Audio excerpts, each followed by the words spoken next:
I am Dr. Malcolm Reed, a senior autopsy specialist at Edinburgh Hospital, Scotland, with over 18 years of experience examining the dead, determining their final moments, and piecing together stories the living often overlook. On October 14, 2024, I was called to perform the post-mortem of Mr. Gerald Foster, a 62-year-old man who had died unexpectedly at home. The attending paramedics had reported a sudden collapse, and the preliminary notes listed a myocardial infarction as the probable cause. When I entered the cold, sterile autopsy room, the fluorescent lights buzzed softly, and the stainless steel tables reflected a pale, almost sickly light across the walls. Gerald Foster lay there under a white sheet, his body still warm to the touch, and despite the clinical detachment I maintained, I always had a momentary sense of unease before lifting the sheet. His skin was pallid, slightly mottled, and there were no visible signs of trauma. I adjusted my gloves, took out my standard instruments, and began the external examination, noting abrasions, petechiae, nail bed color, and any signs of struggle or pre-existing medical conditions. His medical history indicated hypertension, mild diabetes, and a past episode of transient ischemic attack, which seemed to align with the initial assumption of cardiac arrest. However, as always, my job was to confirm, not assume.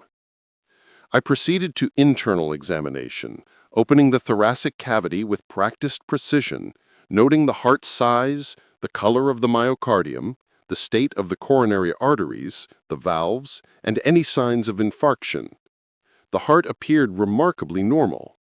There was no evidence of plaque rupture, thrombosis, or ischemic damage. His coronary arteries were patent, the myocardium was supple, and the valves functioned normally. I moved to the lungs, liver, kidneys, and pancreas, checking for signs of chronic disease or acute pathology. Everything was largely unremarkable, except for mild steatosis of the liver, which would not cause sudden death. I drew blood samples, checked for toxins, electrolytes, and markers of cardiac injury. My preliminary conclusion was that the death was sudden and unexpected, with no clear natural cause evident. I documented everything meticulously in my notes and returned the body to the morgue. That evening, after hours of examination and sample processing, I drafted the death certificate stating sudden unexplained death, pending further toxicology and histology results. It was late, the hallways empty, and the echoes of my footsteps felt louder than usual. The next morning, I returned to the office and was notified by the hospital records department that the death certificate had been altered overnight. My name was still listed as the examining physician, but the cause of death now read acute myocardial infarction. There was no documentation, no communication from any department explaining this change. I felt a tight knot form in my stomach. Changes to a death certificate without autopsy confirmation were a serious matter, with legal and ethical implications. I called Dr. Elaine Murray, the head of the medical records department, who sounded surprised but claimed she had no knowledge of the alteration. I requested an immediate audit of the digital records, and the IT team confirmed that the certificate had been edited by an administrative login late at night, one that was rarely used and not assigned to any active staff member. I felt the hairs on my neck rise. Who had changed this? Why? I double-checked all lab results. No troponin elevation, no ECG tracing indicating infarction, nothing that would justify a sudden cardiac cause. I returned to the morgue to review my findings again, examining Gerald Foster's body as though looking for clues I might have missed. His heart remained normal. The histology slides showed no microscopic infarction. The toxicology reports revealed no drug overdose and no evidence of foul play. It was a complete contradiction to the officially altered cause of death. I started cross-referencing hospital logs, admission notes, and emergency call records, looking for any discrepancies or events that could explain this. There was nothing. The man had been perfectly healthy, aside from manageable chronic conditions. The only anomaly was the sudden, inexplicable change in the death certificate. I reached out to the attending physician, Dr. Robert Sinclair, who had initially filled out the pre-mortem notes. He confirmed his records matched what I had observed: collapse at home, no prior chest pain, no medical indication of imminent death from heart disease. Yet the certificate now stood firm in the digital hospital system, stating acute myocardial infarction. I called the hospital legal team, emphasizing the potential ramifications, including misreporting for insurance purposes, family rights, and legal liability if the death were investigated. They seemed unusually hesitant and suggested that sometimes clerical errors happen, but I insisted this was more than a clerical error. It was a medically impossible claim. Over the next few hours, I went through the CCTV footage of the hospital morgue and records department. Footage from the morgue showed nothing unusual, but when I accessed the server logs for the medical records system, there was one brief login from a masked terminal, time-stamped 2:17 a.m., the night the change occurred. The terminal had no direct user assigned, which was highly irregular. I reported this to hospital security, requesting a full trace of all IT activity. While waiting for the response, I reviewed every sample and slide for Gerald Foster, ensuring that there was no error in labeling or interpretation. All histology slides were consistent: myocardial tissue normal, lungs unremarkable, liver showing only minor steatosis, kidneys normal, brain unremarkable. I even had my assistant, Dr. Fiona McLeod, double-check every note and sample. She corroborated everything. Despite this, the official death certificate in the system remained stubbornly unchanged.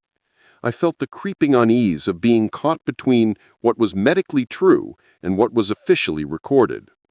The family of Mr. Foster called later that afternoon, devastated and asking why the certificate stated a heart attack when they had no history of heart disease. I carefully explained that preliminary findings indicated sudden unexplained death, and that final certification sometimes required toxicology and histology confirmation. I deliberately did not mention the alteration because it was unverified, but the look of confusion and pain in their voices stayed with me. I spent the rest of the evening at the autopsy suite, reviewing past cases, thinking about why someone would deliberately change the cause of death. The hospital had clear protocols. Death certificates could only be modified by the certifying physician, or after a formal review. This was neither. My mind raced through possibilities: administrative error, fraudulent insurance, pressure from external sources, or someone trying to cover something up.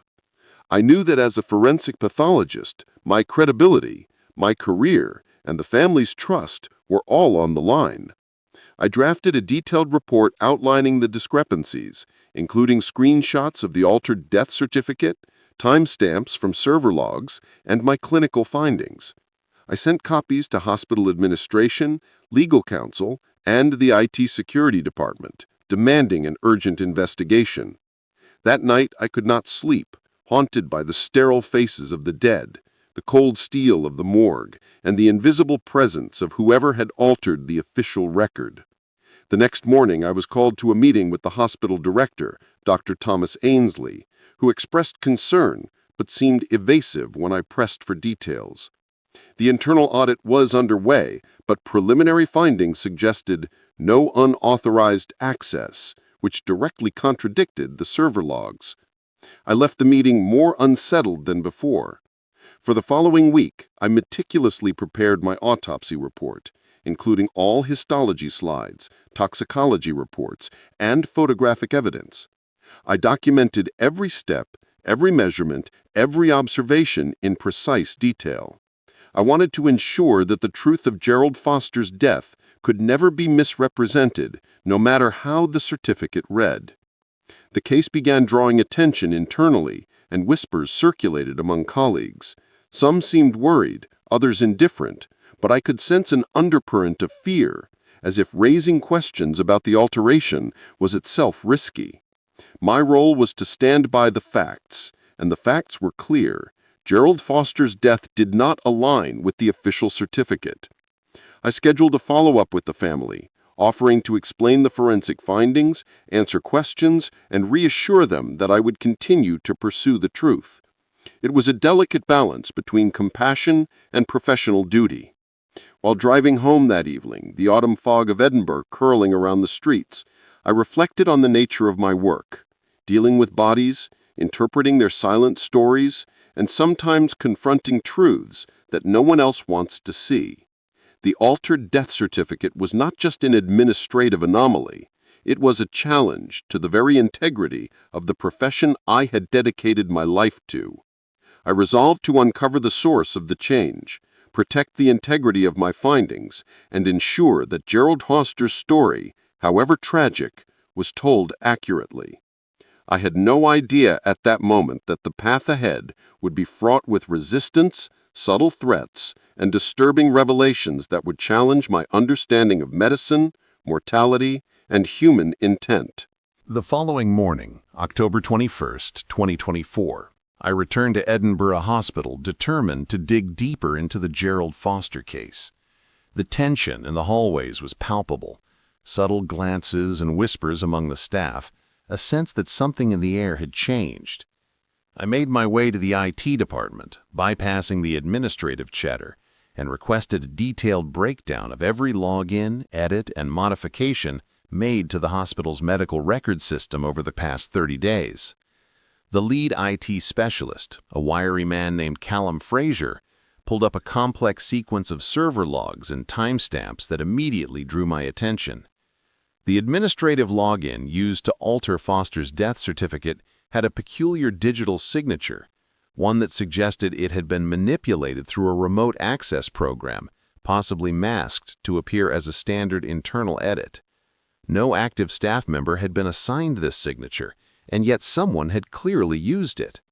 I felt a chill run down my spine. This was no simple clerical error. This was deliberate. I asked Callum to trace the IP origin, but the system flagged it as anonymous, routed through multiple proxy servers, bouncing across locations that suggested deliberate obfuscation. Whoever had done this had technical knowledge beyond a typical hospital employee. I left the IT office with a growing sense of unease and returned to the morgue, where Gerald Foster's body had been temporarily preserved for additional examination if needed. I reviewed the histology slides again, this time under my highest power microscope, scanning every section of myocardium, lung tissue, liver, and kidney. There was still no sign of infarction, embolism, or toxin-induced injury. His death remained a genuine medical mystery. I began to suspect that the altered certificate might be connected not to his death itself, but to some external interest, insurance, inheritance, or a hidden agenda within the hospital administration. I remembered that Gerald had a sizable life insurance policy with a substantial payout for sudden cardiac death. This thought gnawed at me. Could the certificate alteration have been an attempt to hasten a claim, or worse, to cover a financial transaction gone wrong? I pulled up his insurance documents, confirming the details. The policy was active, listed his death as natural causes, and would indeed pay out quickly if the cause were listed as acute myocardial infarction. The coincidence was striking, though circumstantial. Later that afternoon, I met with Dr. Elaine Murray, the head of medical records, to review the audit results. She appeared uncomfortable, eyes flicking toward the office door as if someone might be listening. She admitted that while no active staff member had authorization, there had been recent discussions at administrative meetings about expediting paperwork for large claims, without specifying names or cases. I pressed for details, asking for minutes, emails, and any documentation. She hesitated, finally handing over a partial printout of an internal memo marked confidential. The memo suggested that certain high-value claims should be prioritized and that death certificates could be preemptively finalized in some cases, bypassing usual verification. I felt a surge of disbelief. Preemptively finalizing a death certificate without confirming the medical cause was not only unethical, it was illegal. I realized I was dealing with a system that valued money and convenience over truth and human life. That evening, I decided to revisit Gerald Foster's home for context, with permission from the family, hoping to gather insight into his lifestyle, medications, and possible exposures. The house was modest, well-kept and quiet, with no obvious hazards. His wife, Margaret, showed me his medication cabinet, which contained standard prescriptions for hypertension and diabetes. Nothing unusual. I asked about dietary supplements, alcohol, and illicit substances. She confirmed he had none. I noted the absence of any triggers for sudden death, reinforcing my initial autopsy findings. As I left the home, a creeping awareness of being watched settled over me. I shook it off as paranoia, though in my line of work, intuition often had a basis in reality. Returning to the hospital, I accessed the CCTV footage from the records office for the past week, looking for anyone unusual or any pattern of access. Around the time of the alteration, I noticed a figure moving quickly, face obscured by a hood, entering the records office late at night. The footage was grainy and the figure's identity was untraceable, but the movement was deliberate and methodical, suggesting someone familiar with the office layout. The security team confirmed that the alarm system had been temporarily disabled for less than 2 minutes, just enough time for the change to occur. The plot thickened. I spent the night compiling all the evidence, server logs, CCTV stills, memos, autopsy notes, and organizing a chronological timeline. I realized that Gerald Foster's case was no longer just a post-mortem mystery. It had become a confrontation between truth and manipulation. I drafted a detailed report and submitted it to hospital administration, emphasizing the urgency and potential criminal implications. The following morning, October 22nd, Dr. Thomas Ainsley, the hospital director, requested an in-person meeting. His tone was measured, polite, but there was an undercurrent of tension. I presented my findings showing the impossible alteration, the server logs, the CCTV stills, and the autopsy report confirming that cardiac death was medically unsupported. Dr. Ainsley nodded, occasionally taking notes, but he refused to comment on potential motives or acknowledge systemic failings. Unsatisfied, I reached out to the local police department, presenting the evidence as a potential criminal investigation. Detective Inspector Fiona Calder agreed to review the case, emphasizing that unauthorized alterations of medical documents could constitute fraud or obstruction of justice. She requested full access to IT records, memos, and personnel logs. Over the next 2 days, I assisted with interviews, explaining the autopsy findings and my professional opinion. The police were thorough, methodical, and clearly concerned about the implications of the altered certificate. Meanwhile, hospital staff whispered about the growing tension. Some avoided eye contact, others tried to offer advice, suggesting I let it go to avoid career repercussions. But my professional integrity left no room for compromise. On October 24th, the IT department finally traced the alteration to an off-site terminal using a VPN, masking the user's origin to a location within the city, but not directly connected to any hospital network. The sophistication suggested someone with knowledge of both medical documentation and computer systems. My mind returned repeatedly to the life insurance policy. It seemed increasingly plausible that the alteration was financially motivated, though proving motive would require more investigation. I also requested re-examination of all histology slides to ensure no detail had been overlooked. Every sample confirmed the initial autopsy. Gerald Foster's heart was healthy, the lungs clear, liver mildly steatotic, kidney normal, toxicology negative, no embolism, no poisoning, nothing indicating sudden cardiac death. The case had become a collision between medical reality and falsified documentation. I began organizing my findings into a presentation, intending to brief the hospital board, legal team, police, and the family simultaneously. The goal was to present a unified, indisputable record of facts. That evening, as I left the hospital, I felt the familiar weight of solitude that comes from being the one who confronts uncomfortable truths. The streets of Edinburgh were wet with light rain, reflecting the glow of street lamps, mirroring the clarity I sought amid the murk of deception surrounding Gerald Foster's death. I knew the investigation was far from over. Whoever altered the certificate had gone to considerable lengths to cover their tracks. The tension between truth and manipulation was intensifying. My determination hardened.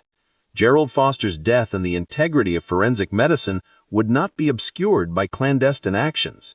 Every detail, every slide, every log mattered, and I was committed to uncovering the full story, regardless of personal or professional risk. The case had become bigger than a single autopsy. It had become a confrontation with the shadowed forces within the hospital itself, and I was now fully entangled in a mystery that would challenge everything I thought I knew about mortality, ethics, and human ambition. By October 25, 2024, the Gerald Foster case had become the focal point of my professional life, every waking moment consumed by the intersection of medicine, ethics, and hidden agendas. I returned to Edinburgh Hospital early, before most staff had arrived, the corridors empty and echoing, the scent of antiseptic hanging in the air. I headed straight to the morgue, reviewing every note, photograph, and slide again, methodically ensuring nothing had been missed. I could not shake the growing sense that the alteration of the death certificate was just the beginning, a single thread in a tangled web I had yet to fully comprehend. I decided to confront the medical record staff directly, going beyond formal emails and polite requests to ask pointed questions about protocol, access, and accountability. Dr. Elaine Murray met me with a guarded expression, her hands clasped tightly over her desk. I laid out the evidence, emphasizing the server logs, timestamps, VPN routes, and the CCTV footage of the masked figure entering the records office at 2:17 a.m. She hesitated, then admitted that there had been discussions among certain senior administrators about streamlining certifications for high-value deaths, but claimed she had never authorized any specific changes herself. Her eyes flicked to the door repeatedly, betraying fear, as if speaking further could endanger her. I pressed harder, noting that legal exposure, hospital liability, and professional integrity were all at stake. She finally whispered that some names had been suggested for these expedited edits, but she refused to say more, fearing repercussions. I left her office with a sense of frustration and unease. It was clear there was a network of people willing to compromise the system for convenience or gain. I returned to the IT office and spent hours with Callum Fraser, tracing the VPN and server logs, attempting to match timestamps with hospital personnel, staff schedules, and administrative meetings. The log trail was convoluted, bouncing through multiple proxies and obscured channels, suggesting deliberate concealment. Whoever was responsible understood both hospital protocol and digital networks intimately. I could not imagine a random employee having this capability. Around mid-morning, I was contacted by Detective Inspector Fiona Calder, who had obtained additional cooperation from the insurance company linked to Gerald Foster. They confirmed that a large sum was pending and could be immediately released if the official cause of death stated acute myocardial infarction. The link between the altered certificate and the financial incentive was now undeniable. While the police coordinated interviews with insurance officials and administrative staff, I focused on compiling incontrovertible medical evidence. I revisited histology slides once more, confirming no microscopic signs of ischemia, infarction, or other pathology. The heart was healthy, lungs clear, kidneys normal, liver mild steatosis, toxicology negative. Each detail reinforced the stark discrepancy between medical reality and the official certificate. By late afternoon, I received a call from the hospital director, Dr. Thomas Ainsley, requesting another meeting. I entered his office to find an unusually tense atmosphere. He offered tea, but his hands shook slightly. I presented my timeline, detailed autopsy findings, CCTV stills, and server logs, emphasizing that the alteration could not be reconciled with medical facts and that legal and ethical accountability rested on the hospital. He listened silently, occasionally taking notes, then leaned back and said, "Dr. Reed, I understand your concerns, but you must also recognize that internal processes sometimes require discretion." I pressed him, stating firmly that discretion did not extend to falsifying medical records or misrepresenting cause of death. The conversation ended with no resolution, but I sensed that the hospital hierarchy was more concerned with protecting itself than pursuing truth. That evening, I reviewed the CCTV footage again, noticing subtle anomalies I had overlooked previously. a janitorial staff member entering the records office shortly after the masked figure left. Their uniform was generic, but their behavior suggested knowledge of the office layout and access codes. I requested their schedule and discovered that their shift coincided with the precise window of the certificate alteration. While this did not provide direct proof, it added another layer of complexity. I also began reviewing Gerald Foster's personal life more thoroughly, speaking with friends, neighbors, and colleagues. They described him as healthy, active, and routine-driven, with no recent health complaints. No one reported chest pain, dizziness, or any symptom indicative of a cardiac event. This corroborated my medical assessment and underscored the impossibility of a sudden infarction. Over the next few days, the investigation intensified. Detective Inspector Calder interviewed insurance agents, hospital administrators, and IT personnel. The anonymous VPN login was traced to a location near the hospital, but surveillance showed no one physically present, suggesting remote access from a device intentionally left in an unsecured location. I spent hours in the morgue, preparing a detailed presentation for the police and hospital board, compiling photographs, histology slides, toxicology reports, server logs, CCTV stills, and written documentation of my autopsy findings. My notes emphasized that the official cause of death contradicted all evidence and that any reliance on the altered certificate could constitute criminal fraud, insurance manipulation, and ethical violation. On October 28th, I was called to testify before a small internal committee formed by the hospital, including legal counsel, senior administrators, and IT security representatives. I presented my findings calmly, systematically, emphasizing that my conclusions were based solely on objective medical evidence. I showed slides of Gerald Foster's heart tissue, the negative toxicology results, and the absence of any pathologic signs supporting myocardial infarction. I explained server logs, VPN traces, and the CCTV footage of the masked figure entering the records office. Questions were asked, some hostile, some defensive. I answered without hesitation, insisting that the integrity of forensic medicine could not be compromised. One administrator muttered that the insurance company would be displeased if payouts were delayed, but I countered that payouts based on falsified documentation would constitute fraud and expose everyone involved to criminal liability. The committee adjourned without conclusions, though I sensed resistance to full disclosure. Exhausted but determined, I returned to the morgue, reviewing Gerald Foster's body one last time before final release. The silence of the room, the cold steel, the faint hum of refrigerating units, it all reminded me that in death there is no deception, only evidence, only truth. The living can manipulate records, influence outcomes, and obscure facts, but the body tells its story faithfully if one knows how to read it. On October 29th, I met with Margaret Foster, Gerald's widow, to update her on the investigation. I carefully explained that my autopsy found no signs of cardiac infarction, that the death certificate had been altered without medical justification, and that the matter was under legal and administrative review. Her eyes filled with tears, relief mixed with confusion, and she clutched my hand, asking if Gerald's true story would be known. I assured her it would, that every fact would be recorded accurately, and that my professional responsibility was to ensure no falsification went unchallenged. That night, in my office, I compiled a complete dossier of Gerald Foster's case, combining medical, digital, and observational evidence. I realized that the alteration of the death certificate was not an isolated act, but part of a larger network willing to prioritize convenience, finance, or secrecy over truth. My determination hardened. Gerald Foster's death would be documented accurately, the perpetrators identified, and the integrity of forensic medicine preserved. I knew that the weeks ahead would be tense, fraught with resistance, subtle threats, and perhaps personal risk.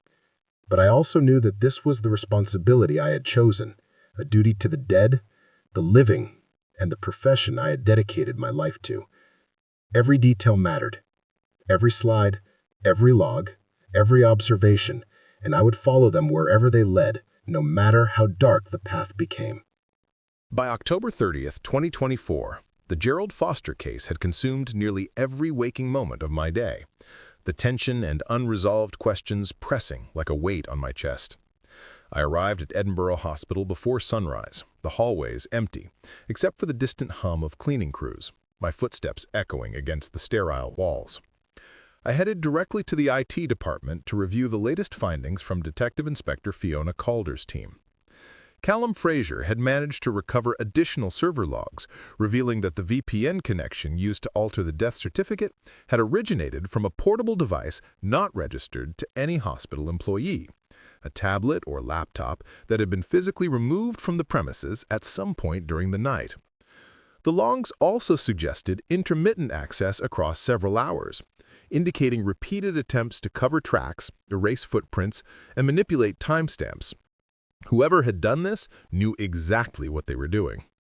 I spent the morning meticulously cross-referencing staff schedules, night shift logs, and janitorial duties, focusing on anyone who had the opportunity to place a device within the hospital network.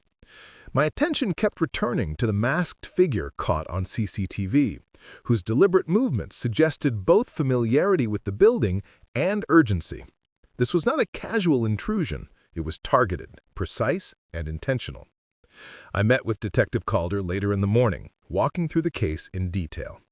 She expressed concern over the sophistication of the digital manipulation and the potential involvement of multiple parties.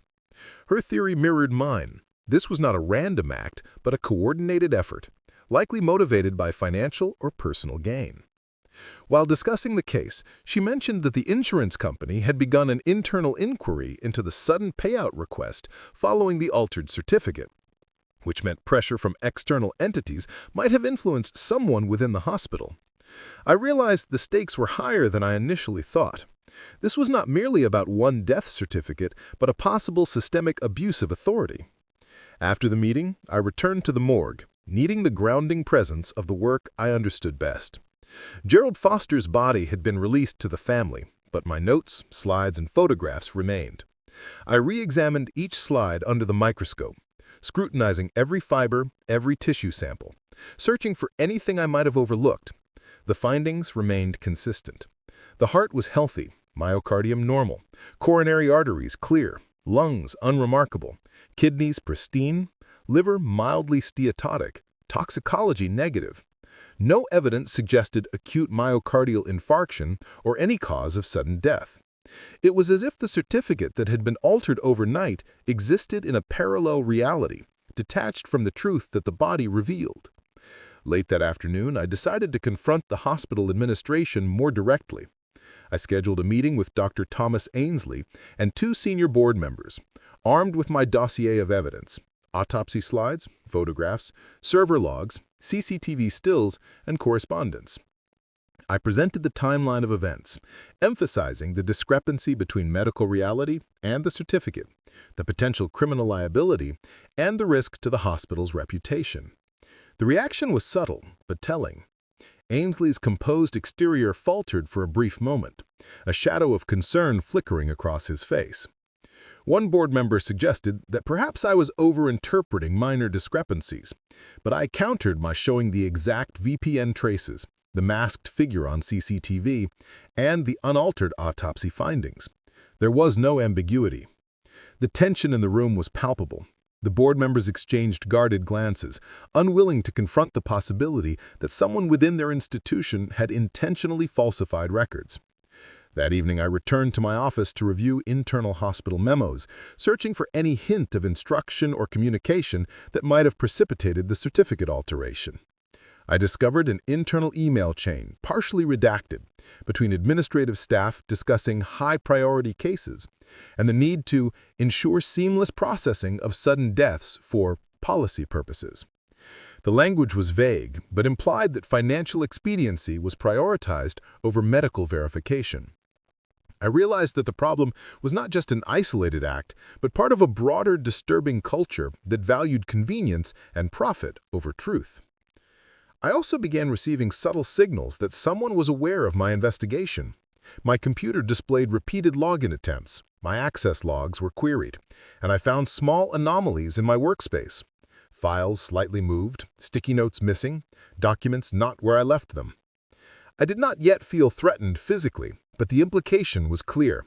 Someone was monitoring me. I decided to intensify my collaboration with Detective Calder, sharing the email chain, the VPN data, and CCTV footage. Together, we hypothesized that the same person or group was orchestrating the certificate alteration, possibly using off-site devices and proxy connections to obscure identity, while leveraging internal knowledge of hospital procedures to avoid detection. Over the next several days, I conducted a thorough review of all recent autopsies involving sudden deaths in the hospital. I noted that in several other cases, death certificates had been finalized unusually quickly, sometimes before full autopsy reports were completed. While I could not confirm alterations in all cases, the pattern suggested that Gerald Foster's incident was not an isolated anomaly. On November 2, 2024, I was called into a tense meeting with hospital security and Detective Calder, reviewing CCTV footage frame by frame.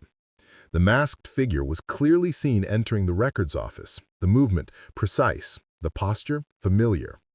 We cross-referenced building access logs and discovered that the individual had used a senior administrator's swipe card, one that was supposed to be deactivated during night hours.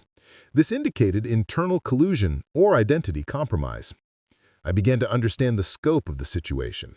Someone with authority or access had enabled this act, deliberately altering medical records to achieve a goal outside the bounds of law or ethics. That evening, I returned to the morgue alone, needing the solace of certainty that only the dead can provide. I reviewed my autopsy notes for Gerald Foster, photographs of tissue samples and toxicology reports, reminding myself that the body never lies. Every slide reaffirmed the truth that had been distorted in the certificate. While the living could manipulate documentation, bribe, or threaten, the deceased told an immutable story, one I had sworn to interpret faithfully. On November 3rd, I was summoned by the hospital director to an urgent private meeting. The tone was formal, but strained, with unspoken pressure lingering in the air. Dr. Ainsley stated that internal investigations were ongoing and that some misunderstandings might have led to procedural anomalies. I remained unwavering, emphasizing that the alteration of a death certificate without medical basis was unacceptable and illegal, and that forensic accuracy must be maintained regardless of institutional pressures. The meeting ended without resolution, but I sensed that I had rattled the chain of command. Someone, somewhere, was watching the investigation unfold and calculating their next move. Over the next several days, Detective Calder and I coordinated further with the insurance company, reviewing payout procedures, audit trails, and correspondence. It became increasingly clear that Gerald Foster's certificate alteration was financially motivated, executed with a level of sophistication suggesting insider knowledge and technical skill. My sense of urgency intensified. The longer the falsified certificate remained in official circulation, the greater the risk to the hospital, the family, and the integrity of my profession. On November 5th, I prepared a comprehensive report detailing the entire sequence of events. The autopsy findings confirming no cardiac cause of death, the certificate alteration with server logs and VPN traces, CCTV footage of the masked figure, internal emails suggesting prioritization of high-value cases, and the potential involvement of hospital personnel. This report was submitted simultaneously to the hospital board, Detective Calder, and legal counsel, ensuring that the evidence could not be suppressed or overlooked. I felt a fleeting sense of relief, knowing that the truth of Gerald Foster's death was meticulously documented, and that I had done everything within my power to preserve professional integrity. Yet I also understood that the battle was far from over. The altered certificate remained a symbol of systemic weakness, institutional compromise, and human ambition capable of undermining truth. As I left the hospital that evening, the streets of Edinburgh dark and wet with rain, I reflected on the fragility of professional ethics, the vulnerability of the living to manipulation, and the permanence of death as the ultimate arbiter of truth. Gerald Foster's story had become more than an autopsy. It was a confrontation with the hidden forces within the hospital, and a test of my resolve to uphold justice and scientific truth in the face of deliberate distortion. By November 6, 2024, the Gerald Foster investigation had intensified into something far larger than a single altered death certificate.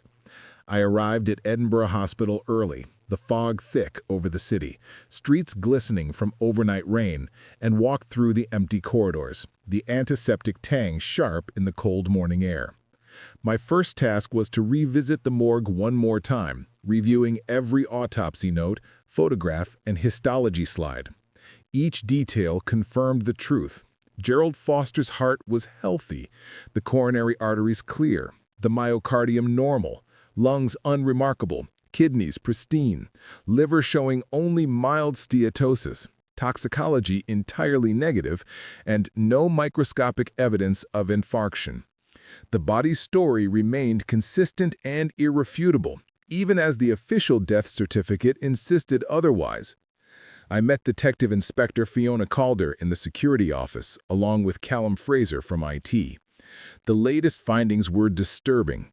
The VPN device used to alter the certificate had been physically stored in a utility closet in the records office, accessible only to cleaning staff and a handful of administrative personnel. Cross-referencing building access logs with CCTV footage, we identified Derek McAllister, a night shift custodian who had been in the office at the precise time of the alteration. His schedule, movements, and fingerprints on the terminal made him a person of interest. When we interviewed McAllister, he appeared visibly nervous, wringing his hands, speaking rapidly. He claimed ignorance, saying he had merely retrieved cleaning supplies from the closet, unaware of any digital manipulation. However, the VPN device bore signs of recent handling, and server logs confirmed its use during his shift. The possibility was clear. Either McAllister was complicit, or he had been manipulated by someone with greater access. Over the next few hours, I worked with Calder to cross-reference his interactions with administrative staff, reviewing emails, phone records, and meeting logs.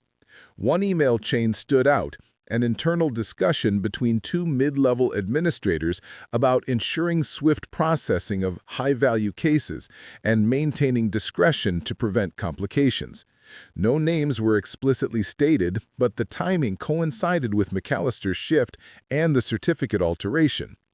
I began to suspect that McAllister was a pawn, possibly instructed or pressured to use the terminal and VPN device without understanding the consequences.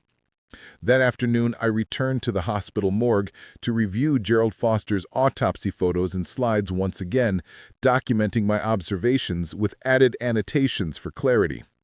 Each tissue sample, each microscopic image was meticulously cataloged to ensure that, no matter the institutional interference, the forensic truth could be irrefutably presented.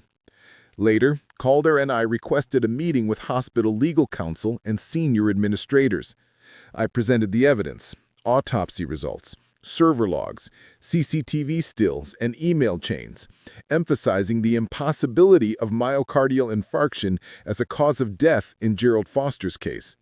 I stressed the integrity of forensic records and medical documentation was at stake, and that anyone involved, directly or indirectly, in altering the certificate without proper medical justification could face legal consequences. The meeting was tense. Administrators were defensive, their expressions tight, words cautious. One suggested that the alteration could be interpreted as a minor procedural expedient, but I countered that expediency did not justify falsifying medical records. Calder added that insurance payouts had already been influenced by the certificate, indicating potential financial fraud. That evening, I returned to my office, reviewing all collected evidence. The VPN device's physical presence, McAllister's access, and the internal emails all pointed toward a deliberate attempt to manipulate documentation, though the true mastermind remained unknown. I realized that Gerald Foster's case was symptomatic of a larger problem, a hospital culture that allowed shortcuts, financial motivations, and administrative pressure to interfere with truth and professional integrity. Over the next 2 days, the police conducted further interviews and forensic IT analyses. McAllister maintained that he had been unaware of the significance of his actions, and investigators began to explore who might have instructed him. Meanwhile, I continued documenting every detail of Gerald Foster's autopsy and the investigation, ensuring that the factual medical record would remain intact regardless of external interference. On November 8th, Detective Calder informed me that analysis of network logs and device fingerprints indicated that at least one hospital administrator had remotely accessed the VPN device prior to McAllister's shift, likely planting the pathway for the certificate alteration. This confirmed my suspicion that McAllister had been a pawn, manipulated by someone with both administrative authority and technical knowledge. I felt a sense of grim satisfaction knowing the investigation was finally uncovering the structure behind the act, though the implications were unsettling. A combination of financial incentive, administrative collusion, and technical manipulation. That evening, I compiled an updated report, integrating new IT findings, autopsy confirmations, email correspondence, and CCTV stills. I made sure to annotate every observation, cross-referencing timestamps and personnel, creating an indisputable record. Gerald Foster's death certificate had been falsified, but the truth of his death, his body, his medical reality would not be rewritten. The following morning, I prepared to present this updated dossier to hospital administration, legal counsel, and Detective Calder. It was clear that the path to resolution would be difficult, involving accountability at multiple levels, potential legal proceedings. By November 9th, 2024, the Gerald Foster case had reached a critical juncture. I arrived at Edinburgh Hospital before sunrise, the chill of the Scottish morning cutting through my coat, the streets slick with rain, reflecting the dim streetlights. My first stop was the morgue, even though Gerald's body had long been released to his family. I reviewed my autopsy notes, photographs, and histology slides one final time, confirming every detail, reinforcing the truth that the cause of death was natural, non-cardiac, and fully consistent with no pathological anomaly. This foundation of truth was essential as the investigation shifted toward accountability. Detective Inspector Fiona Calder had intensified her efforts, coordinating with hospital IT, legal teams, and insurance investigators. Together, we had established that the alteration of the death certificate had been deliberately orchestrated by at least one hospital administrator, leveraging the night shift custodian, Derek McAllister, as an unwitting intermediary. The VPN device, the manipulated server logs, the masked CCTV figure, all pointed toward internal collusion with financial motivation, most likely linked to the large insurance payout from Foster's life insurance policy. On that morning, I was summoned to a high-level meeting with Dr. Thomas Ainsley, the hospital board, legal counsel, and Calder. I presented the complete dossier, autopsy confirmations, forensic photographs, histology slides, toxicology reports, server logs, VPN traces, CCTV stills, internal emails, and personnel schedules. Each element corroborated the others, forming a chronological narrative that left no room for ambiguity.